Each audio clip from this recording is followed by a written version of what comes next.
यहाँ 1857 की महान क्रांति। 1856 में अंग्रेजों ने पुरानी बंदूक ब्राउन बेस के स्थान पर एक नई राइफल के प्रयोग करने का निर्णय लिया। उसके लिए जो कारतूस बनाए गए उन्हें राइफल में भरने से पहले मुंह से खोलना पड़ता था। इन कारतूसों में गाय और सूअर की चर्बी का प्रयोग किया जाना था। यह चर्बी वाला कारतूस ही 1857 की क्रांति का प्रमुख कारण बना। 29 मार्च 1857 को मंगल पांडे नामक एक सैनिक ने बैरकपुर में गाय की चर्बी मिले कारतूसों को मुंह से काटने से स्पष्ट मना कर दिया। उसने लेफ्टिनेंट बाग एवं मेजर ह्यूसन को गोली मारकर हत्या कर दी। फलस्वरूप उसे गिरफ्तार कर 8 अप्रैल 1857 को फांसी दे दी गई। फांसी पर चढ़ने से पहले मंगल पांडे ने हल्ला बोल का नारा दिया। 8 अप्रैल को मंगल पांडे को फांसी हुई थी। 29 मार्च को लेफ्टिनेंट बाग एवं मेजर ह्यूस्टन को गोली मार दिया था। मंगल पांडे का संबंध 34वां बंगाल नेटिव इन्फेंट्री से था। 10 मई 1857 को 8 अप्रैल को फांसी हुई और 10 मई 1857 के दिन मेरठ की पैदल टुकड़ी 20 NI से 1857 की क्रांति शुरू हुई। इस दिन सैनिकों ने दिल्ली के लिए यात्रा शुरू की। 10 मई 1857 को 1857 की क्रांति के समय भारत का गवर्नर जनरल लॉर्ड कैनिंग एवं इंग्लैंड के प्रधानमंत्री पामेस्टन लिबरल थे। अंग्रेजी भारतीय सेना का निर्माण 1748 ईस्वी में आरंभ हुआ। उस समय मेजर स्ट्रिंजर लॉरेंस को अंग्रेजी भारतीय सेना का जनक पुकारा गया। मतलब निर्माण 1748 में मेजर स्ट्रिंजर्स को अंग्रेजी भारतीय सेना का जनक पुकारा गया। उसके बाद 29 मार्च 1857 को लेफ्टिनेंट बाग एवं मेजर ह्यूसन को गोली मार दिया गया। 10 अप्रैल 1857 ईस्वी को इसे फांसी से सजा दे दी गई। उसके बाद मेजर स्ट्रिंजर्स लॉरेंस को अंग्रेजी भारतीय सेना का निर्माण कब शुरू हुआ? 1748 ईस्वी में। उस समय मेजर स्ट्रिंजर लॉरेंस को अंग्रेजी भारतीय सेना का जनक पुकारा गया। 1857 के विद्रोह के पश्चात सेना का पूर्ण रूप से पुनर्गठन किया गया, जिसका मुख्य उद्देश्य एक और विद्रोह न होने देना था। इसके लिए स्थापित पील कमीशन की रिपोर्ट पर सेना में भारतीय सैनिकों की तुलना में यूरोपीय सैनिकों का अनुपात बढ़ाया गया तथा उन सैनिक पदों पर अब भारतीयों की नियुक्ति पूर्ण रूप से प्रतिबंधित कर दी गई जो पहले से ही प्रतिबंधित थी। बंगाल की सेना में यूरोपीय और भारतीय सैनिकों का अनुपात 1:2 रखा गया, जबकि बम्बई मद्रास में यह अनुपात 2:5 रखा गया। बंगाल की सेना में यूरोपीय और भारतीय सैनिकों का अनुपात 1:2 और बम्बई और मद्रास में 2:5। 1:2 था यूरोपीय और भारतीय सैनिकों का अनुपात बंगाल में 1:2 था और बम्बई और मद्रास में 2:5 था। 1857 की क्रांति के बारे में इतिहासकारों का मत। यह भारत का प्रथम स्वतंत्रता संग्राम था। BD सावरकर या राष्ट्रीय विद्रोह था। डिजरायली या पूर्णतः सिपाही विद्रोह था। सर जॉन लॉरेंस एवं सीले सिपाही विद्रोह था। सर जॉन लॉरेंस एवं सीले यह अंग्रेजों के विरुद्ध हिंदू एवं मुसलमानों का षड्यंत्र था। जेम्स आउटरम एवं W. टेलर षड्यंत्र था। बर्बरता एवं सभ्यता के बीच युद्ध था। TR होम धर्मांधों का ईसाइयों के विरुद्ध युद्ध था। एलिया रेज बिहार, अवध तथा अन्य उन स्थानों के व्यक्तियों को जिन्होंने 1857 की क्रांति में भाग लिया था गैर लड़ाकू घोषित किया गया और सेना में उनकी संख्या कम कर दी गई तथा सिख, गोरखा और पठानों को जिन्होंने 1857 की क्रांति को दबाने में अंग्रेजों की मदद की थी लड़ाकू जातियाँ घोषित की गई और उन्हें बड़ी संख्या में सेना में भर्ती किया। गोरखा तो याद रहता है, सिख और पठान याद करना है। भारतीयों को सेना में ऊंचा से ऊंचा प्राप्त होने वाला पद सूबेदार का था। हीरोज ने लक्ष्मीबाई की वीरता से प्रभावित होकर कहा था कि क्रांतिकारियों में वह एक अकेली मर्द थी। ठीक। दिल्ली का नेतृत्व बहादुर शाह जफर एवं बख्त खां किया था। सैन्य नेतृत्व दिल्ली में मेरठ की पैदल टुकड़ी से क्रांति की शुरुआत हुई। दिल्ली में पहुंचा 11-12 मई 1857 को। निकलसन एवं हडसन था दिल्ली में कौन कौन था? निकलसन एवं हडसन। 21 सितंबर 1857 ईस्वी को विद्रोह दबाया गया। कानपुर में नाना साहब, धुंधोपंत एवं तात्या टोपे सैन्य नेतृत्व था। कानपुर में नाना साहब, धुंधोपंत एवं तात्या टोपे सैन्य नेतृत्व था। कानपुर 5 जून 1857 में हुआ था और ब्रिटिश नायक कैंपबेल था। कानपुर में ब्रिटिश नायक कैंपबेल था और 6 सितंबर 1857 ईस्वी को कानपुर का ख़त्म हुआ था। 5 जून 1857 को पर्यावरण दिवस के दिन कानपुर में शुरू हुआ था और 6 सितंबर 1857 को ख़त्म हुआ था। लखनऊ बेगम हजरत महल का नाम था मोहम्मदी खातून। लखनऊ में 4 जून 1857 को शुरू हुआ था और मार्च 1858 तक चला था लखनऊ में। 4 जून 1857 को शुरू हुआ, मार्च 1857 को हुआ। और लखनऊ में लॉरेंस एवं कैपवेल था, लॉरेंस एवं कैपवेल, लॉरेंस और बेल, लॉरेंस एवं बेल लखनऊ में। निकलसन हडसन दिल्ली में, कैंपबेल कानपुर में, लखनऊ में लॉरेंस एवं कैंपबेल। ये मार्च 1858 तक चला था।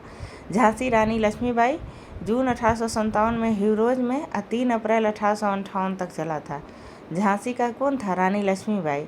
जून 1857 में शुरू हुआ था, ह्यूरोज नेतृत्व किया था, और 3 अप्रैल 1858 ईस्वी को चला था। इलाहाबाद में लियाकत अली 1857 ईस्वी, कर्नल नील 1858 ईस्वी। जगदीशपुर में कुंवर सिंह अगस्त 1857, विलियम टेलर एवं विंसेंट आयर, टेलर एवं आयर जगदीशपुर में, कुंवर सिंह अगस्त 1857, टेलर एवं विंसेंट आयर 1858 ईस्वी। जगदीशपुर में कुंवर सिंह अगस्त 1857 ईस्वी, विलियम टेलर एवं विंसेंट आयर 1858 ईस्वी। उसके बाद बरेली खान बहादुर खां, बरेली खान बहादुर खां 1857 में, हडसन 1858 में, बरेली खान बहादुर खां हडसन, बरेली में हडसन। जगदीशपुर में टेलर एवं विंसेंट आयर। उसके बाद फैज़ाबाद में मौलवी अहमदुल्ला 1857, कर्नल नील 1858। फैज़ाबाद में मौलवी अहमदुल्ला तो थे ही, कर्नल नील थे, और बरेली में हडसन थे।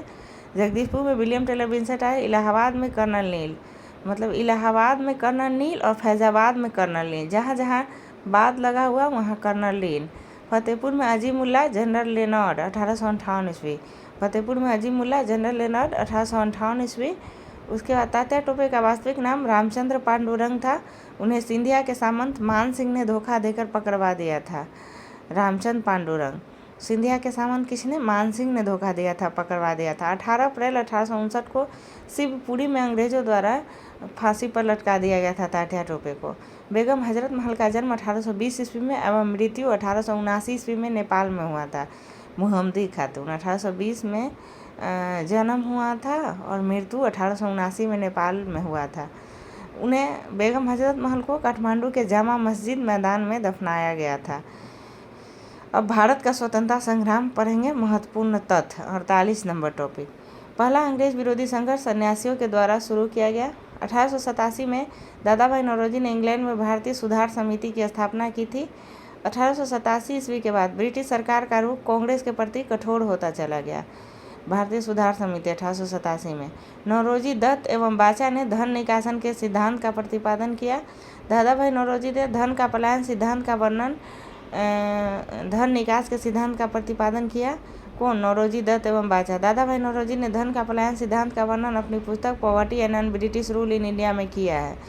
ठीक। दादा भाई नौरोजी 1886, 1893 और 1906। पहला कलकत्ता में, दूसरा लाहौर में, पहला कलकत्ता में, दूसरा लाहौर में और तीसरा कलकत्ता में। मतलब 1886 Calcutta, 1906 Calcutta, 1893 Lahore. British house of Commons का चुनाव लड़ने वाला प्रथम भारतीय WC बनर्जी थे, जो चुनाव हार गए। ब्रिटिश हाउस ऑफ कॉमन्स के सदस्य चुने जाने वाले प्रथम भारतीय लड़े थे WC बनर्जी, लेकिन व्योमेश चंद्र बनर्जी, WC बनर्जी नहीं लड़े थे, WC बनर्जी, लेकिन जीते थे दादा भाई नौरोजी। इन्होंने लिबरल पार्टी के उम्मीदवार के रूप में फरवरी से 1892 ईस्वी में चुनाव जीता था। लॉर्ड कर्जन ने 20 जुलाई 1950 को बंगाल विभाजन के निर्णय की घोषणा की थी।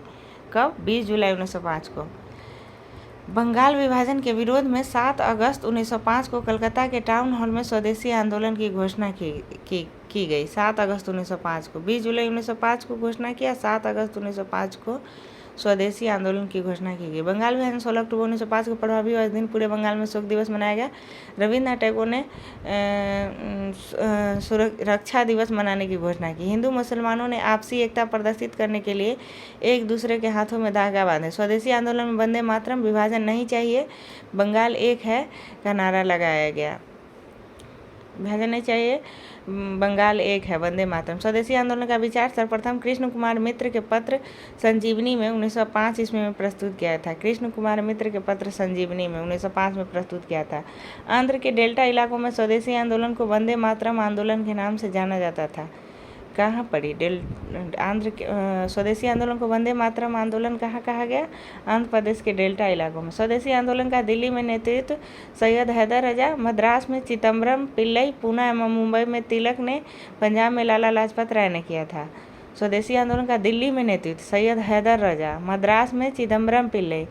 दिल्ली में हैदर रजा, मद्रास में चिदम्बरम पिल्लई, पूना एवं मुंबई में तिलक ने और पंजाब में लाला लाजपत राय ने। और स्वदेशी आंदोलन का नेतृत्व दिल्ली में हैदर रजा, मद्रास में चिदम्बरम पिल्लई, पूना और मुंबई में तिलक, पंजाब में लाला लाजपत राय ने किया। स्वदेशी आंदोलन के दौरान निकाले गए प्रमुख समाचार पत्र वंदे मातरम। अंग्रेजी भाषा का यह समाचार पत्र या अखबार अरविंदो घोष द्वारा निकाला गया था। वंदे मातरम अरविंदो घोष अंग्रेजी भाषा में। युगांतर बंगाल से प्रकाशित यह समाचार पत्र क्रांतिकारी विचारधारा के प्रचार प्रसार के लिए प्रसिद्ध था। युगांतर स्वदेशी आंदोलन, वंदे मातरम स्वदेशी आंदोलन, द बंगाली स्वदेशी आंदोलन। द बंगाली समाचार पत्र सुरेंद्र नाथ बनर्जी द्वारा प्रकाशित किया गया था। अमृत बाजार पत्रिका, यह समाचार पत्र शिशिर कुमार घोष और मोतीलाल घोष द्वारा प्रकाशित किया गया था। संध्या का प्रकाशन वनिंद्र कुमार घोष ने किया था। यानी वंदे मातरम स्वदेशी आंदोलन के समय, युगांतर स्वदेशी आंदोलन के समय, द बंगाली स्वदेशी आंदोलन के समय, अमृत बाजार पत्रिका स्वदेशी आंदोलन के समय और संध्या स्वदेशी आंदोलन के समय। 1906 में कलकत्ता में हुए कांग्रेस के अधिवेशन की अध्यक्षता करते हुए दादा भाई नौरोजी ने पहली बार स्वराज की मांग की थी। कब? 1906 के कलकत्ता अधिवेशन। स्वराज शब्द का पहली बार प्रयोग स्वामी दयानंद सरस्वती ने किया था। स्वराज शब्द का पहली बार प्रयोग स्वामी दयानंद सरस्वती ने किया था।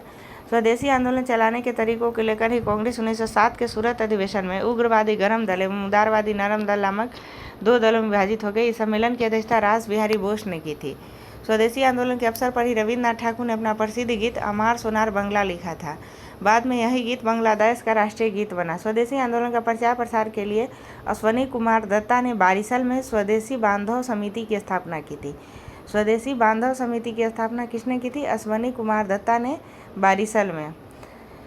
1893 का वर्ष एक परिवर्तन बिंदु। 1893 ईस्वी में स्वामी विवेकानंद 1863 से 1902 ईस्वी 1863 से 1902 ईस्वी 73 10 83 10 93 39 साल में मर गए थे। 1863 से 1902 ईस्वी 39 साल में अमेरिका के शिकागो नगर पहुंचे। सितंबर 1893 में वहां पर हो रहे सर्वधर्म सम्मेलन में पहले ही दिन उन्हें 2 मिनट बोलने का समय दिया गया। जैसे ही उन्होंने अपने वक्तव्य का संबोधन अमेरिका के भाइयों और बहनों के साथ शुरू किया, तालियों की गड़गड़ाहट ने न केवल उन्हें बल्कि भारत को विश्व के सर्वोच्च देशों में लाकर खड़ा कर दिया गया। स्वामी विवेकानंद को तूफानी हिंदू कहा जाने लगा। 1863 से 1902 1893 ईस्वी में 14 वर्ष के बाद योगी राज अरविंद घोष की भारत भूमि पर वापसी हुई थी। 1872 से 1905 14 वर्ष के बाद आए थे। 1893 में उन्होंने एक लेखमाला न्यू लैम्प फॉर ओल्ड प्रकाशित किया। 16 नवंबर 1893 को एनी बेसेंट भारत आई। वे वाराणसी शहर में रहने लगी। 16 नवंबर 1893 को उन्होंने भारतीयों से कहा कि मैं हृदय से तुम्हारे साथ हूँ, संस्कृति में भी मैं तुम्ही लोगों में से एक हूँ। 1893 में महात्मा गांधी 1869 से 1948 अब्दुल्ला सेठ नामक व्यापारी के मुकदमे दक्षिण अफ्रीका गए। क्रांतिकारी गतिविधियों की दृष्टि से भी 1893 का वर्ष महत्वपूर्ण है। नासिक में चापेकर बंधुओं ने गुप्त संस्था society for the removal of obstacle to the Hindu religion स्थापित किया गया। यानी 1893 में विवेकानंद का भाषण हुआ, अरविंदो घोष आए, एनी बेसेंट आए, महात्मा गांधी दक्षिण अफ्रीका गए और चापेकर बंधुओं ने society for the removal of obstacle to the Hindu religion स्थापित की। बंगाल के क्रांतिकारियों का पहला प्रमुख संगठन अनुशीलन समिति था, जिसकी स्थापना 24 मार्च 1903 ईस्वी को हुई थी। मतलब अनुशीलन समिति की स्थापना 1903 में हुई थी, 24 मार्च को। ठीक।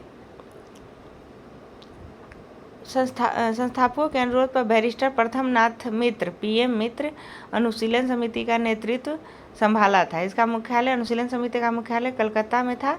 इसके प्रथम कार्यकारिणी के 5 सदस्य थे। प्रथम नाथ मित्र अध्यक्ष थे। इसके प्रथम कार्यकारिणी के 5 सदस्य थे। प्रथम नाथ मित्र अध्यक्ष थे। चितरंजन दास एवं अरविंदो घोष उपाध्यक्ष थे। प्रथम नाथ मित्र अध्यक्ष थे।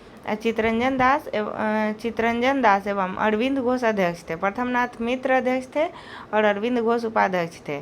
प्रथम नाथ मित्र अध्यक्ष, चितरंजन दास एवं अरविंद घोष उपाध्यक्ष, सुरेंद्र नाथ ठाकुर कोषाध्यक्ष एवं सिस्टर निवेदिता कार्यकारिणी की सदस्या थे। अनुशीलन समिति में प्रथम नाथ मित्र अध्यक्ष थे, अरविंदो घोष उपाध्यक्ष थे। इसके अतिरिक्त थे चितरंजन दास और सुरेंद्र नाथ बनर्जी और सिस्टर निवेदिता। अनुशीलन समिति में थी, सिस्टर निवेदिता। इसके साथ ये चित्तरंजन दास और सुरेंद्र नाथ बनर्जी थे, वो दोनों तो अध्यक्ष थे ही। प्रथमनाथ मित्र अध्यक्ष थे, उपाध्यक्ष अरविंदो घोष थे। 1906 में अनुशीलन समिति का पहला सम्मेलन कोलकाता में हुआ था। अनुशीलन समिति का मुख्य उद्देश्य था खून के बदले खून। आगे चलकर बरिंद्र कुमार घोष, निवेदिता, चित्तरंजन और सुरेंद्र नाथ ठाकुर, आगे चलकर बरिंद्र कुमार घोष, अविनाश भट्टाचार्य एवं भूपेंद्र नाथ दत्त, अविनाश भट्टाचार्य एवं बरिंद्र कुमार घोष का गुट अनुशीलन समिति पर प्रभावी हो गया। उन्हें आंदोलन को और उग्रता प्रदान की। इन लोगों ने 1905 में भवानी मंदिर नामक अपनी पहली पुस्तक प्रकाशित की, जिसमें कहा गया था कि क्रांतिकारी राजनीतिक सन्यासी का जीवन तब तक बिताएं जब तक स्वाधीनता प्राप्ति न हो। भवानी मंदिर 1905 में। अक्टूबर 1907 में अविनाश चंद्र भट्टाचार्य द्वारा प्रकाशित वर्तमान रणनीति उनकी दूसरी पुस्तक थी। भवानी मंदिर 1905 में और वर्तमान रणनीति 1907 में। वर्तमान रणनीति अविनाश चंद्र भट्टाचार्य, भवानी मंदिर 5 में और वर्तमान रणनीति 1907 में अविनाश चंद्र भट्टाचार्य, जिसमें कहा गया था कि भारत की स्वतंत्रता प्राप्ति के लिए फौजी शिक्षा और युद्ध आवश्यक है। इसके लिए छापामार युद्ध अपनाने के लिए कहा गया था। अनुशीलन समिति ने हेमचंद्र दास कानूनगो को पेरिस भेजा था।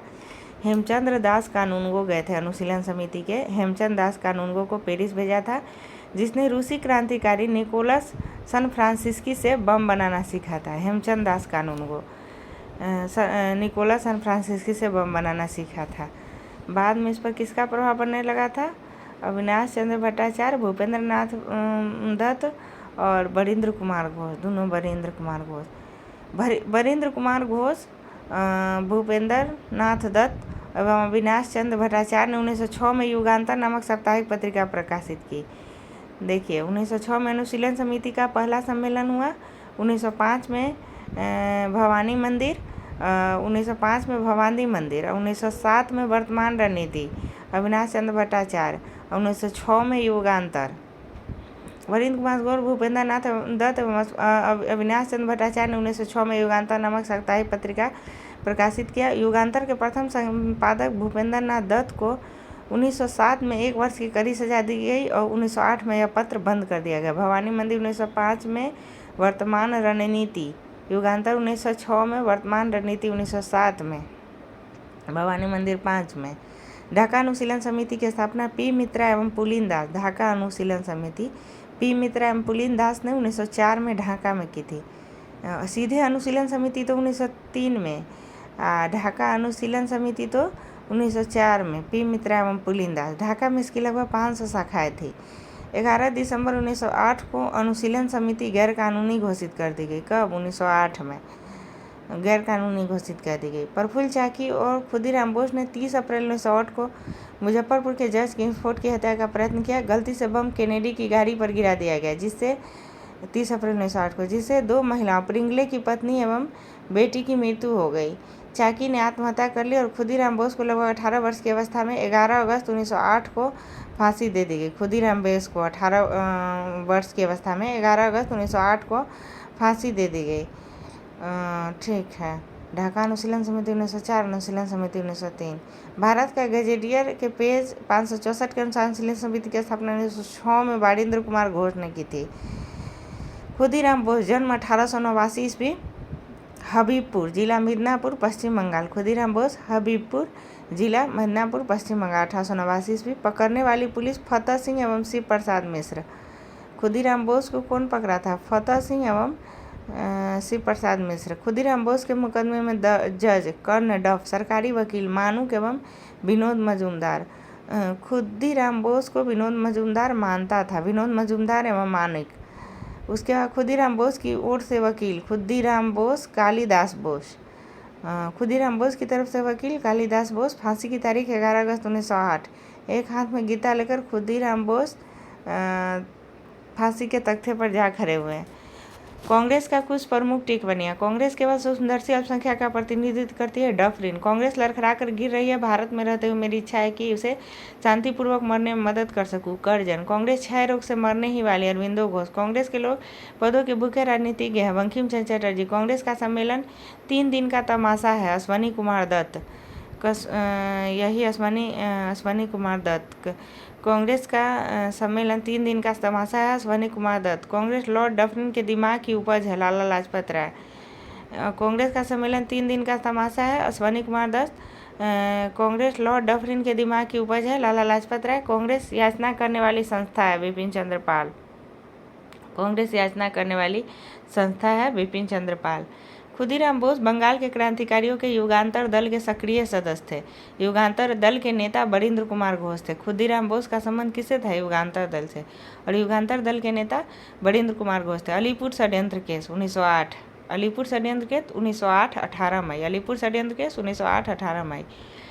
अलीपुर षड्यंत्र केस 18 मई 1908 को कलकत्ता के अलीपुर अदालत में 31 व्यक्तियों को अवैध शस्त्र रखने के कारण पेश किया गया था। अलीपुर कलकत्ता में है, 18 मई 1960। इन व्यक्तियों को अवैध शस्त्र रखने के कारण गिरफ्तार किया गया। 19 अगस्त 1908 को 30 आदमियों को सेशन जज के सुपुर्द किया गया और 7 सितंबर 1908 को 7 और आदमियों को इस मुकदमे में शामिल किया गया। 7 सितंबर 1908 को 7 और आदमियों को इस मुकदमे में शामिल किया गया। यही मुकदमा अलीपुर षड्यंत्र केस के नाम से प्रसिद्ध है। अलीपुर षड्यंत्र केस में सरकारी गवाह नरेंद्र नाथ गोसाई को अलीपुर जेल में सत्येंद्र नाथ घोष एवं कन्हई लाल दत्त ने गोली मार दी थी।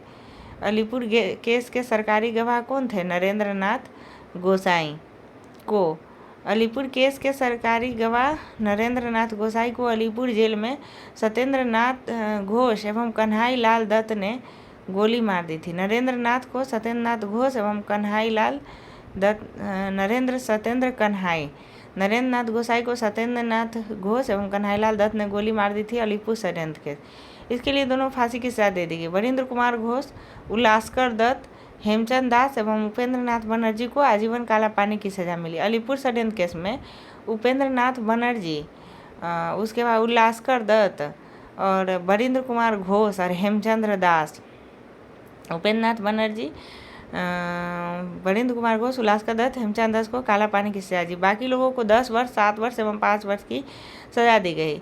इस मुकदमे में अरविंद घोष छोड़ दिए गए। तब उन्होंने क्रांतिकारी क्रियाकलापों से अलग होकर पांडिचेरी में अपना आश्रम और विलय स्थापित किया। अलीपुर षड्यंत्र केस में अरविंद घोष को छोड़ दिया था।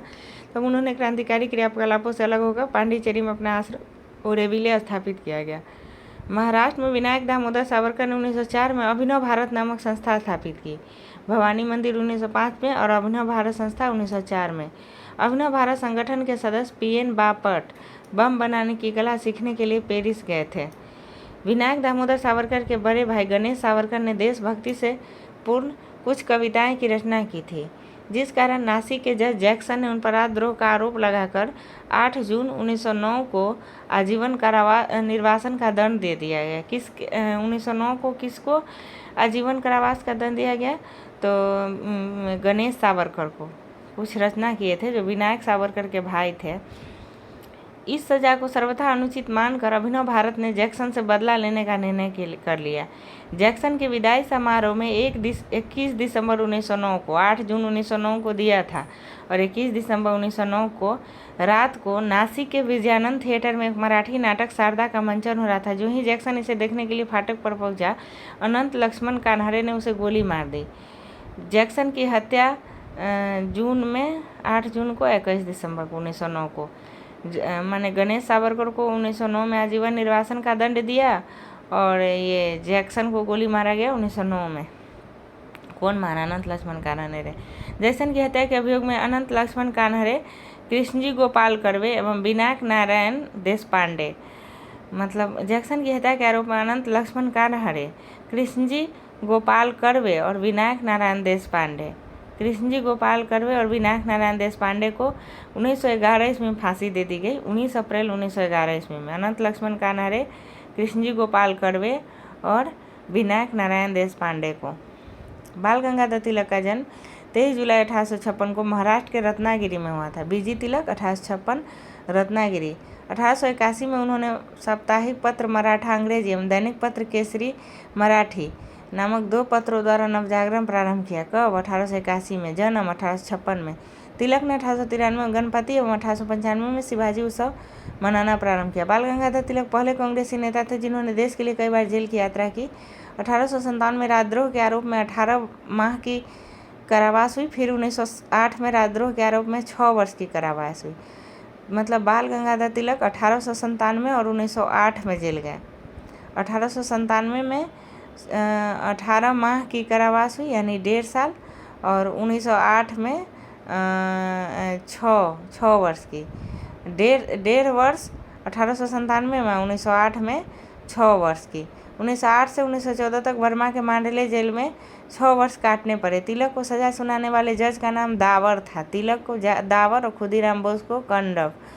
1856 में महाराष्ट्र के रत्नागिरी में जन्म हुआ था। 1881 में मराठा, अंग्रेजी एवं दैनिक पत्र केसरी का प्रकाशन हुआ था। 1893 में गणपति, 95 में शिवाजी उत्सव मनाना प्रारंभ किया। वेलेंटाइन सिरोल ने अपनी पुस्तक इंडियन अनरेस्ट में तिलक को भारतीय अशांति का जनक कहा था, जिसके लिए तिलक ने उन पर मानहानि का मुकदमा किया था।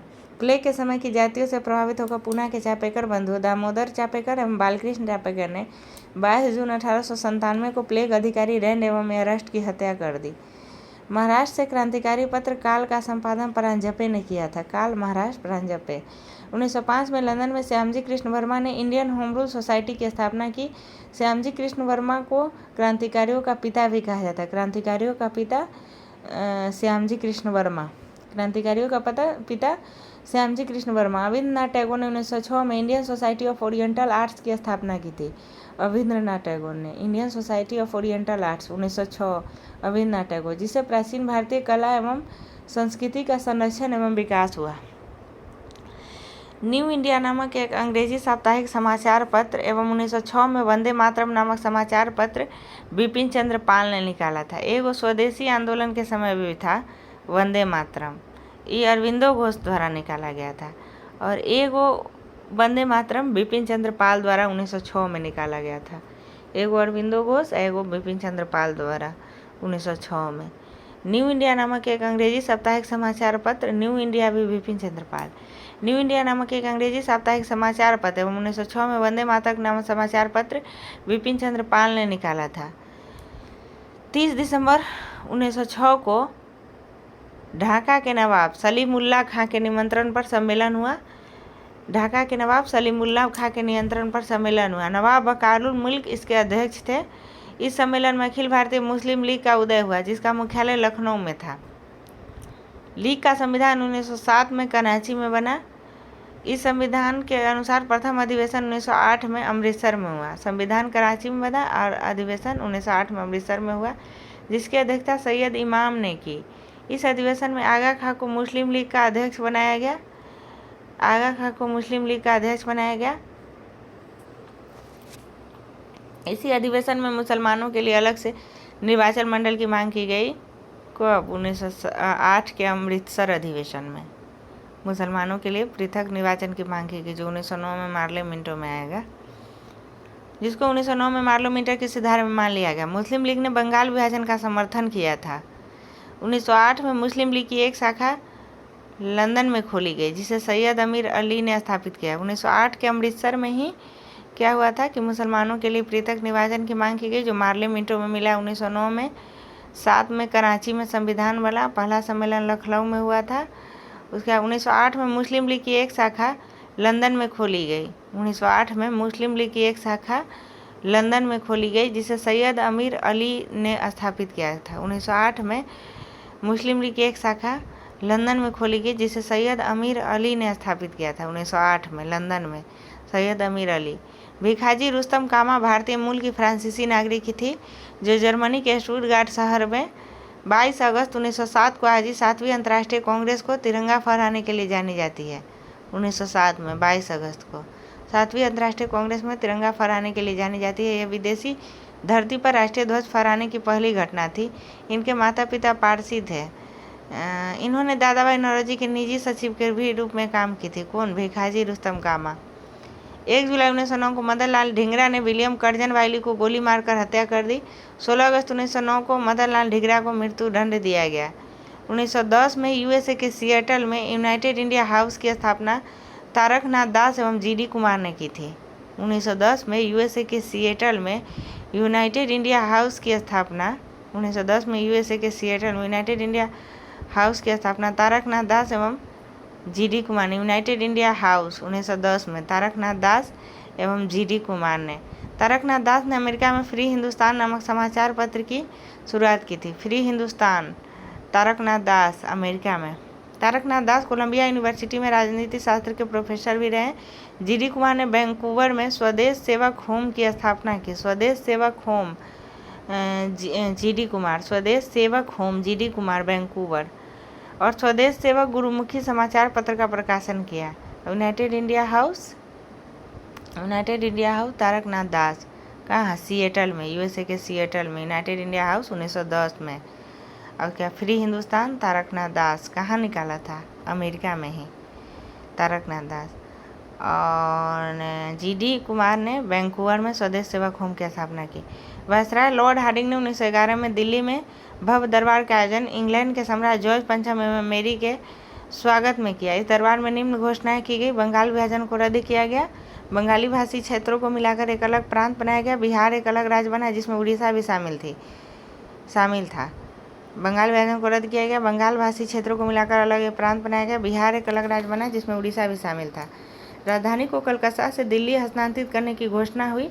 1 अप्रैल 1912 को दिल्ली भारत की राजधानी बनी। 23 दिसंबर 1912 को रास बिहारी बोस ने दिल्ली में वायसराय हार्डिंग पर बम फेंका। 1912 में 23 दिसंबर को। इसके परिणाम स्वरूप 13 व्यक्ति गिरफ्तार किए गए। इसमें प्रमुख थे हार्डिंग पर बम में 13 व्यक्ति, लेकिन प्रमुख थे मास्टर अमीचंद, दीनानाथ, अवध बिहारी लाल, बाल मुकुंद।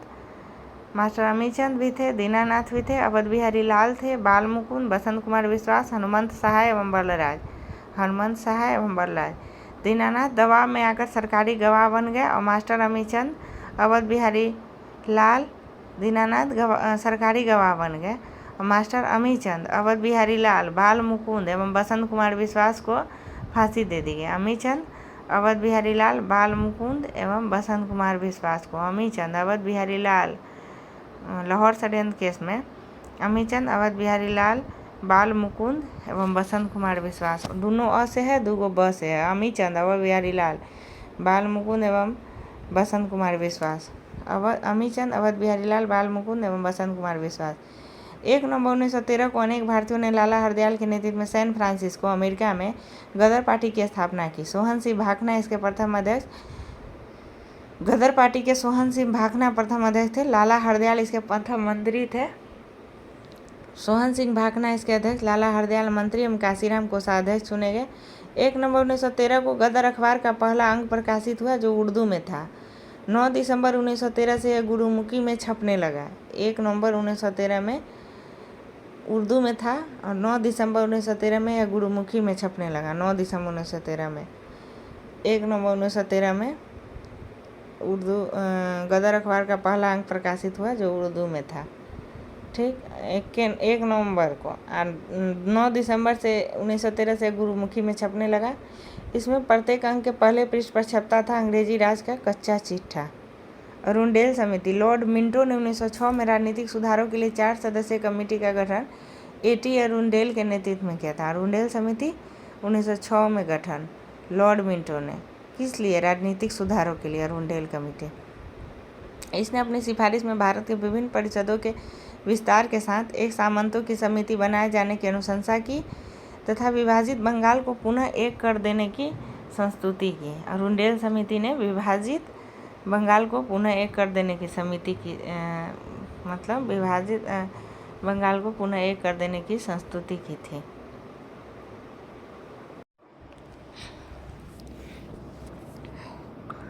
कोमागाता मारू जापानी जहाज को बाबा गुरदत्त सिंह 1914 में ने किराए पर लिया था। यह जलयान 351 यात्रियों के साथ 26 सितंबर 1914 को हुगली पहुंचा। बजमत नामक बंदरगाह पर जहाज पहुंचने पर तलाशी हुई और संघर्ष हुआ। 18 यात्री मार दिए गए और लगभग 25 यात्री घायल हुए। प्रयागराज में सेवा समिति की स्थापना 1914 में सर्वेंट ऑफ इंडिया सोसाइटी के सदस्य हृदयनाथ कुंजरू ने की थी।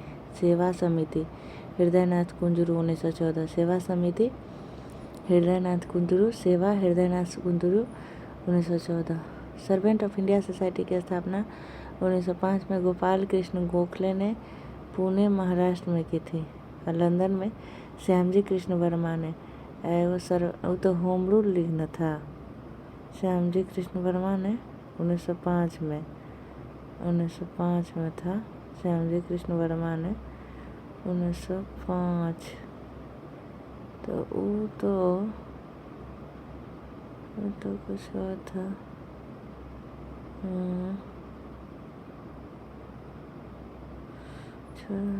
इसका याद करना।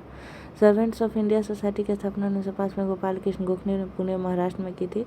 1915 में अंग्रेज सरकार ने कैसर हिंद की उपाधि से महात्मा गांधी को सम्मानित किया था। सेवा समिति हृदयनाथ कुंजू 1914 ईस्वी। कांग्रेस के लखनऊ अधिवेशन 1916 में कांग्रेस के दोनों दलों में एकता हो गई। इसी अधिवेशन में मुस्लिम लीग ने भी कांग्रेस से मिलकर एक संयुक्त समिति की स्थापना की। मुस्लिम लीग के 1916 के लखनऊ अधिवेशन की अध्यक्षता मोहम्मद अली जिन्ना ने की थी।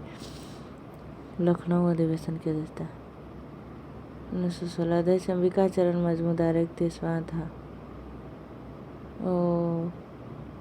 कांग्रेस का अंबिका चरण मजमूदार और मुस्लिम लीग का मोहम्मद अली जिन्ना और तिलक के विशेष प्रयास से 1916 में लीग एवं कांग्रेस के बीच समझौता हुआ था।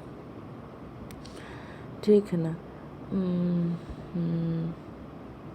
इसका भी लखनऊ में हो रहा था और उसका भी लखनऊ में हो रहा था। बाल गंगाधर तिलक ने स्वशासन प्राप्ति हेतु 28 अप्रैल 1916 पूना में होम रूल लीग की स्थापना की। इसके अध्यक्ष जोसेफ बप्तिस्ता एवं सचिव NC केलकर थे। तिलक अपने अखबार मराठा अंग्रेजी तथा केसरी मराठी के माध्यम से होम रूल लीग का प्रचार प्रसार किया। एनी बेसेंट ने सितंबर 1916 में अड्यार मद्रास में होम रूल लीग की स्थापना की, जो अगस्त 17 में ख़त्म होगा। जॉर्ज अरुंडेल को लीग का सचिव बनाया गया। मोतीलाल नेहरू, जवाहरलाल नेहरू, सुब्रमण्यम अय्यर, जिन्ना तथा तेज बहादुर सप्रू इस लीग से जुड़े हुए थे। एनी बेसेंट के होम रूल लीग से कौन कौन जुड़े हुए थे? मोतीलाल नेहरू, जवाहरलाल नेहरू, सुब्रमण्यम अय्यर, जिन्ना तथा तेज बहादुर सप्रू। इस होम रूल लीग का प्रचार प्रसार एनी बेसेंट ने अपने दैनिक पत्र न्यू इंडिया तथा साप्ताहिक पत्र कॉमनवेल्थ द्वारा किया। मतलब न्यू इंडिया इसका किसका था? एनी बेसेंट का दैनिक था। और न्यू इंडिया एनी बेसेंट का दैनिक था और साप्ताहिक पत्र कॉमनवेल्थ था, ये भी एनी बेसेंट का था। गोपाल कृष्ण गोखले ने अपने संगठन सर्वेंट ऑफ इंडिया सोसाइटी के सदस्यों को होम रूल लीग आंदोलन में भाग लेने की अनुमति नहीं दी थी। थियोसॉफिकल सोसाइटी की स्थापना 1875 में अमेरिका में मैडम ब्लाटवास्की एवं हेनरी स्टील ओलकाट ने की थी। 1889 में एनी बेसेंट थियोसॉफिकल सोसाइटी से जुड़ी और इसकी गतिविधियों में सक्रिय भागीदारी की और 1907 में इसके अंतर्राष्ट्रीय मुख्यालय अड्यार मद्रास चेन्नई में अध्यक्ष पद संभाली। 1889 में जुड़ी और 1907 में थियोसॉफिकल सोसाइटी के अध्यक्ष की पदभार संभाली। इसका मुख्यालय कहाँ था? अड्यार या मद्रास या चेन्नई में। एनी बेसेंट ने 1898 में वाराणसी में सेंट्रल हिंदू कॉलेज की स्थापना की थी। 1898 में गांधी जी ने प्रथम विश्व युद्ध के समय लोगों को सेना में भर्ती होने के लिए प्रोत्साहित किया था, इसलिए लोग भर्ती कराने वाला सार्जेंट कहने लगे। 1916 में गांधी जी ने अहमदाबाद के करीब साबरमती आश्रम की स्थापना की। बिहार के किसान नेता राजकुमार शुक्ल ने गांधी जी को चंपारण आने को प्रेरित किया। चंपारण आंदोलन की सूत्रधार की 20 मई 1929 को 54 वर्ष की आयु में निधन हो गया। 17 में बुलाया था, 29 में राजकुमार शुक्ल का निधन हो गया। अंग्रेज अधिकारी एमन जी से शुक्ला जी 25 वर्षों तक लड़ते रहे थे। एमन उनके श्राद्ध कर्म के लिए 300 रुपये भेजा एवं कहा कि वह चंपारण का अकेला मर्द था। 1929 में मरे 54 वर्ष की अवस्था में। भारत में सत्याग्रह का पहला प्रयोग 1917 में चंपारण बिहार में किया गया। चंपारण विद्रोह के कारण अंग्रेजों की 3 कठिया प्रथा को समाप्त करना पड़ा। 3 कठिया खेती अंग्रेज मालिकों द्वारा बिहार के चंपारण जिले के रैयतों किसानों पर नील की खेती करने के लिए जबरन लागू 3 तरीकों में से एक था। खेती का अन्य 2 तरीका कुर्तौली और कुश्की था। एगो तो नील था, एगो कुर्तौली और कुश्की था। 3 कठिया खेती में प्रति बीघा 20 कट्ठा 3 कट्ठा जोत पर नील की खेती करना अनिवार्य था। ये कुश्की क्या था? तो किसानों को एडवांस कॉन्ट्रैक्ट करना पड़ता था कि वह नील की खेती करेगा, कुछ पैसे पहले ही देकर, एडवांस कॉन्ट्रैक्ट कुश्की। और कुर्तौली क्या था? 3/20 भाग नील की खेती के लिए गिरवी रखना पड़ता था। जब तक वे कुर्तौली गिरवी अनुबंध के तहत नील की खेती नहीं करते थे, अपने ज़मीन का इस्तेमाल करने का अधिकार नहीं होता था। कुस्की में था एडवांस कॉन्ट्रैक्ट और कुर्तौली में था गिरवी रखना पड़ता था। कुस्की में याद रखना एडवांस कॉन्ट्रैक्ट और कुर्तौली में गिरवी रखना पड़ता था। 1917 के चंपारण सत्याग्रह के दौरान महात्मा गांधी जी के साथ राजेंद्र प्रसाद, ब्रजकिशोर प्रसाद, महादेव देसाई, जेबी कृपलानी, महादेव देसाई थे, जेबी कृपलानी थे, नरहरि पारिक एवं मजहरूल हक एवं एनजी रंगा थे। अच्छा, महादेव देसाई भी थे, नरहरि पारिक भी थे, एनजी रंगा भी थे और मजहरूल हक भी थे। बतख मियाँ ने चंपारण सत्याग्रह के दौरान गांधी जी की जान बचाई थी। गांधी जी ने सत्याग्रह का सर्वप्रथम प्रयोग दक्षिण अफ्रीका में किया। बेसेंट ने 20 अगस्त 1917 को होम रूल लीग को समाप्त करने की घोषणा की, जो सितंबर 1916 में शुरू की थी, वो अगस्त 1917 में समाप्त करने की घोषणा की। मॉन्टेग्यू घोषणा 20 अगस्त 1917 को तत्कालीन भारत सचिव मॉन्टेग्यू घोषणा 20 अगस्त 1917 को तत्कालीन भारत सचिव मॉन्टेग्यू ने ब्रिटिश सरकार द्वारा भारत में लागू किए जाने वाले प्रस्तावित सुधारों की घोषणा की, जिसमें 4 बातों का उल्लेख था। ब्रिटिश शासन का लक्ष्य भारत में स्वशासन को विकसित करना है। स्वशासन एकदम न दिया जाकर विभिन्न चरणों में दिया जाएगा। विभिन्न चरणों का निर्धारण भारतीयों द्वारा स्वशासन की दिशा में की गई प्रगति पर निर्भर करेगा। प्रगति के विषय में निर्धारण ब्रिटिश संसद तथा ब्रिटिश भारत सरकार द्वारा किया जाना था। मॉन्टेग्यू घोषणा भारत सरकार अधिनियम 1919 का आधार बनी।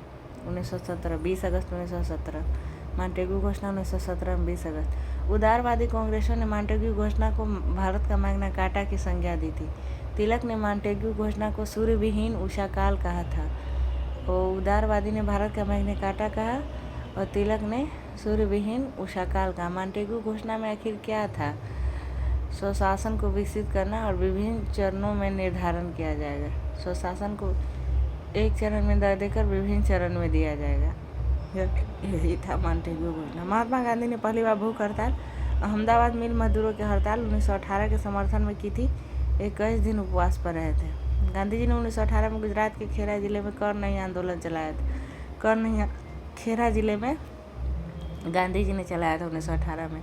19 मार्च 1919 ईस्वी को रोलर टैक्स लागू किया गया। इसके अनुसार किसी भी संदेहास्पद व्यक्ति को बिना मुकदमा चलाए गिरफ्तार किया जा सकता था, परंतु उसके विरुद्ध न कोई अपील, न कोई दलील, न कोई वकील किया जा सकता था। इस एक्ट में राजनीतिक कैदियों को बिना मुकदमे के 2 वर्ष तक हिरासत में रखने की अनुमति थी। गांधी जी ने इस कानून के विरुद्ध 6 अप्रैल 1919 को देशव्यापी हड़ताल करवाई थी। 13 अप्रैल 1919 को अमृतसर में जलियांवाला बाग हत्याकांड हुआ। डॉक्टर सतपाल सैफुद्दीन किचलू की गिरफ्तारी के विरोध में हो रही जनसभा पर जनरल RES डायर ने अंधाधुंध गोलियां चलवाई। सरकारी रिपोर्ट के अनुसार इसमें 379 व्यक्ति एवं कांग्रेस समिति के अनुसार 1000 व्यक्ति मारे गए। उस समय पंजाब का lieutenant governor sir Michael O'Dwyer था। मतलब जनरल था RES डायर और lieutenant governor Michael O'Dwyer. Jallianwala Bagh हत्याकांड में हंसराज नामक भारतीय ने डायर का सहयोग किया था। शंकरन नायर ने जलियांवाला बाग हत्याकांड के विरोध में वायसराय की कार्यकारिणी परिषद की सदस्यता से इस्तीफा दे दिया था। जलियांवाला बाग हत्याकांड के विरोध में महात्मा गांधी ने कैसर हिंद की उपाधि, जमन लाल बजाज ने राय बहादुर की उपाधि एवं रविन्द्रनाथ टैगोर ने सर की उपाधि वापस लौटा दी। जलियांवाला बाग हत्याकांड की जाँच के लिए 1919 में लॉर्ड हंटर की अध्यक्षता में एक कमेटी का गठन किया गया। 19 अक्टूबर 1919 को लॉर्ड हंटर की अध्यक्षता में एक कमेटी का गठन किया गया। इसमें 5 अंग्रेज एवं 3 भारतीय थे। सर चिमनलाल सेतरबाग, साहबजादा सुल्तान एवं जगत नारायण। हंटर आयोग 19 अक्टूबर 1919 सर चिमनलाल सेतरबाग, साहबजादा सुल्तान अहमद एवं जगत नारायण सदस्य थे।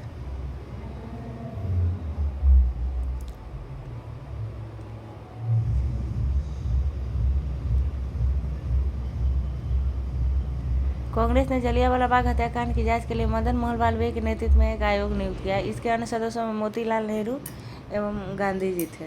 वो मतलब मदन मोहन मालवीय के नेतृत्व में हंटर आयोग जैसे बना ना, उस तरह 5 अंग्रेज एवं 3 भारतीय थे। सर चिमनलाल सेतरबाग, साहबजादा सुल्तान अहमद, जगत नारायण। इधर थे कांग्रेस जो गठन किया था, उसमें मदन मोहन मालवीय का नेतृत्व था। इसके अन्य अध्यक्ष महात्मा गांधी थे और मोतीलाल नेहरू थे। महात्मा गांधी एवं मोतीलाल नेहरू मदन मोहन मालवीय के नेतृत्व में गठित हुआ था। जलियांवाला बाग कभी जल्ली नामक व्यक्ति की संपत्ति थी। खिलाफत आंदोलन भारतीय मुसलमानों को मित्र राष्ट्रों के विरुद्ध, विशेषकर ब्रिटेन के खिलाफ टर्की के खलीफा के समर्थन में आंदोलन था। 17 अक्टूबर 1919 को समूचे देश में खिलाफत दिवस मनाया गया। 17 अक्टूबर खिलाफत दिवस 17 अक्टूबर 1919 को। 23 नवंबर 1919 को हिंदू और मुसलमानों की संयुक्त कॉन्फ्रेंस हुई, जिसकी अध्यक्षता महात्मा गांधी ने की थी। 23 नवंबर 1919 को रोलेट एक जलियांवाला बाग हत्याकांड और खिलाफत आंदोलन के उत्तर में गांधी जी ने 1 अगस्त 1920 को असहयोग आंदोलन प्रारंभ किया। असहयोग आंदोलन की पुष्टि भारतीय राष्ट्रीय कांग्रेस ने दिसंबर 1920 के नागपुर अधिवेशन में की थी। इसके प्रस्ताव को CR दास ने प्रस्तावित किया था। सहयोग आंदोलन के प्रस्ताव को CR दास ने प्रस्तावित किया था। मोहम्मद अली को सर्वप्रथम असहयोग आंदोलन में गिरफ्तार कर लिया गया। मोहम्मद अली जिन्ना, एनी बेसेंट तथा विपिन चंद्र पाल कांग्रेस के असहयोग आंदोलन से सहमत नहीं थे। मतलब जो असहयोग आंदोलन में गिरफ्तार हुए वो मोहम्मद अली दूसरे थे। मोहम्मद अली जिन्ना असहयोग आंदोलन के समर्थन नहीं किए थे। एनी बेसेंट असहयोग आंदोलन का समर्थन नहीं की थी। विपिन चंद्र पाल असहयोग आंदोलन का समर्थन नहीं किया था। असहयोग आंदोलन के दौरान विदेशी वस्त्रों को जलाए जाने पर रविन्द्रनाथ टैगोर ने महात्मा गांधी को लिखा था कि यह निष्ठुर बर्बादी है। रविन्द्रनाथ टैगोर 5 फरवरी 1922 को गोरखपुर जिले के चौरा चौरी नामक स्थान पर सहयोग आंदोलनकारियों ने क्रोध में आकर थाने में आग लगा दिया, जिससे एक थानेदार 21 सिपाहियों की मृत्यु हो गई। इस घटना से दुखी होकर गांधी जी ने 11 फरवरी 1922 को असहयोग आंदोलन स्थगित कर दिया। इस समय महात्मा गांधी बारदोली में थे, मतलब 11 फरवरी को स्थगित कर दिए। 12 फरवरी को गांधी जी को गिरफ्तार किया गया। 11 फरवरी को स्थगित किए, 12 फरवरी को गिरफ्तार किया गया। 13 मार्च 1922 को गांधी जी को गिरफ्तार कर 6 वर्ष की कड़ी सजा सुनाई गई। 13 मार्च 1922 को, 12 फरवरी को गिरफ्तार किए गए और 1 महीना बाद 13 मार्च को 6 वर्ष की कड़ी सजा सुनाई गई। स्वास्थ्य संबंधी कारणों से गांधी जी को 5 फरवरी 1924 को रिहा कर दिया गया। 1922 के मेवाड़ भील आंदोलन का नेता मोतीलाल तेजावत था। मेवाड़ भील आंदोलन 1922 ईस्वी, मोतीलाल तेजावत। 1923 में इलाहाबाद में चित्तरंजन दास एवं मोतीलाल नेहरू ने कांग्रेस के अंतर्गत स्वराज पार्टी की स्थापना की। महात्मा गांधी सिर्फ एक बार कांग्रेस के बेलगांव अधिवेशन 1924 में इसके अध्यक्ष चुने गए थे। सचिन सन्याल ने 1924 ईस्वी में कानपुर में हिंदुस्तान रिपब्लिकन एसोसिएशन की स्थापना की। भगत सिंह ने 1928 में दिल्ली स्थित फिरोज शाह कोटला में, कानपुर में Sachindra Sanyal Hindustan Republican Association, Hindustan Socialist Republican Association Firoz Shah Mehta ने दिल्ली में, भगत सिंह ने दिल्ली में। भगत सिंह ने 1928 में दिल्ली स्थित फिरोज शाह कोटला में हिंदुस्तान सोशलिस्ट रिपब्लिकन एसोसिएशन की स्थापना की। काकोरी कांड 9 अगस्त 1925 को 10 व्यक्तियों ने सहारनपुर से लखनऊ की ओर जा रही 8 डाउन ट्रेन से रेल विभाग का खजाना काकोरी नामक स्थान पर लूट लिया। इसे ही काकोरी कांड कहा गया। सरकारी खजाने लूटने का विचार राम प्रसाद बिस्मिल को था। इस कांड में ट्रेन को चेन खींचकर राजेंद्र लाहिरी ने रोका था। मतलब लूटने का विचार था राम प्रसाद बिस्मिल का, चेन खींचकर रोका था राजेंद्र लाहिरी। इसमें राम प्रसाद बिस्मिल, रोशन सिंह, अशफाकुल्ला खां को 19 दिसंबर 1927 को एवं राजेंद्र लाहिरी को 17 दिसंबर 1927 को फांसी दे दी गई। राम प्रसाद बिस्मिल, रोशन सिंह एवं अशफाकुल्ला खां को, राम प्रसाद बिस्मिल, रोशन सिंह एवं अशफाकुल्ला खां को 19 दिसंबर 1927 को और राजेंद्र लाहिरी को 17 दिसंबर 1927 को फांसी की सजा दे दी गई। सचिंदर सन्याल को आजीवन कारावास की सजा मिली। सचिंदर सन्याल को आजीवन कारावास। मनमथनाथ गुप्ता को 14 वर्ष की कैद हुई। राम प्रसाद बिस्मिल कहते हुए राम प्रसाद बिस्मिल को 19 दिसंबर को, राजेंद्र लाहिरी को 17 दिसंबर को, 27 को काकोरी कांड 25 में हुआ था, 27 में सबको फांसी मिला था। राम प्रसाद बिस्मिल ये कहते हुए कि मैं राज के पतन की इच्छा करता हूँ, फांसी पर लटक गए। उत्तर प्रदेश की योगी सरकार ने काकोरी कांड का नाम बदलकर काकोरी ट्रेन एक्शन डे कर दिया है। Kakori train action day. Chandrashekhar Azad, पूरा नाम चंद्रशेखर सीताराम तिवारी, जन्म स्थान भावरा, झाबुआ जिला, वर्तमान में जिला अलीराजपुर, मध्य प्रदेश में था। वो चंद्रशेखर आजाद का जन्म मध्य प्रदेश के था। भाभुआ जिला, वर्तमान में भावरा या भभुआ जिला, अलीराजपुर, मध्य प्रदेश। भावरा या भभुआ जिला, वर्तमान में अलीराजपुर, मध्य प्रदेश। चंद्रशेखर आजाद का जन्म तिथि 1906 में। पंडित सीताराम तिवारी, माता जगरानी देवी। शहीद स्थल अल्फ्रेड पार्क, इलाहाबाद। शहीद तिथि चंद्रशेखर आजाद का 27 फरवरी 1931 था। संबंधित संगठन नौजवान सभा, कृति किसान party, Hindustan Socialist Republican association. मतलब चंद्रशेखर आजाद नौजवान सभा से संबंधित थे, कृति किसान पार्टी से चंद्रशेखर आजाद संबंधित है। हिंदुस्तान सोशलिस्ट रिपब्लिकन एसोसिएशन से चंद्रशेखर आजाद संबंधित थे। संभवतः अशफाक उल्लाह खां पहले भारतीय क्रांतिकारी मुसलमान थे जो देश की स्वतंत्रता के लिए फांसी के तख्ते पर लटके थे। स्त्रियों ने स्वयं अपने अधिकारों के लिए आंदोलन करने के उद्देश्य 1926 में अखिल भारतीय महिला संघ स्थापित किया था। साइमन कमीशन 3 फरवरी 1928 को भारत आया था। इसे व्हाइटमैन कमीशन भी कहते थे। रिपोर्ट प्रकाशित 1930 ईस्वी में। 1927 की बटलर कमेटी का मुख्य उद्देश्य भारत सरकार तथा देशी राज्यों के मध्य संबंध को सुधारना था। बटलर समिति भारत सरकार एवं देशी राज्यों के मध्य संबंध को सुधारना था। 1927 में महार सत्याग्रह भीमराव अम्बेडकर की अगुवाई में 1927 ईस्वी को महाराष्ट्र राज्य के रायगढ़ जिले के महार स्थान पर दलितों को सार्वजनिक चवदार तालाब में पानी पीने और इस्तेमाल करने का अधिकार दिलाने के लिए किया गया सत्याग्रह था। महार सत्याग्रह 1927 को महाराष्ट्र राज्य के रायगढ़ जिले के महार स्थान पर दलितों को सार्वजनिक चवदार तालाब में पानी पीने और इस्तेमाल करने का अधिकार दिलाने के लिए किया गया सत्याग्रह था। 25 दिसंबर 1927 को अम्बेडकर ने महार गांव में ही मनुस्मृति का सार्वजनिक दहन किया था और मंदिर प्रवेश आंदोलन की शुरुआत की। अम्बेडकर ने 1927 में समता सैनिक दल की स्थापना की। समता सैनिक दल 1927 अम्बेडकर। स्वतंत्र लेबर पार्टी की स्थापना अम्बेडकर ने 15 अगस्त 1936 को की थी। स्वतंत्र लेबर पार्टी 1936 15 अगस्त। नेहरू रिपोर्ट को अंतिम रूप से अगस्त 1928 में आयोजित सर्वदलीय सम्मेलन में स्वीकार किया गया। सम्मेलन की अध्यक्षता डॉक्टर अंसारी ने की थी। सर्वदलीय सम्मेलन 1928। इस सम्मेलन की अध्यक्षता डॉक्टर अंसारी ने की थी। 30 अक्टूबर 1928 को लाहौर में साइमन आयोग के विरुद्ध प्रदर्शन करते हुए पुलिस की लाठी से लाला लाजपत राय घायल हो गए और बाद में उनकी मृत्यु हो गई। 30 अक्टूबर 1928 को लाहौर में घायल हुए थे। साइमन कमीशन का बहिष्कार न करने वाले 2 दल थे, जस्टिस पार्टी एवं पंजाब यूनियनिस्ट पार्टी। भगत सिंह के नेतृत्व में पंजाब के क्रांतिकारियों ने 17 दिसंबर 1928 को लाहौर के तत्कालीन सहायक पुलिस कप्तान सॉन्डर्स को गोली मार दी। 17 दिसंबर 1928 को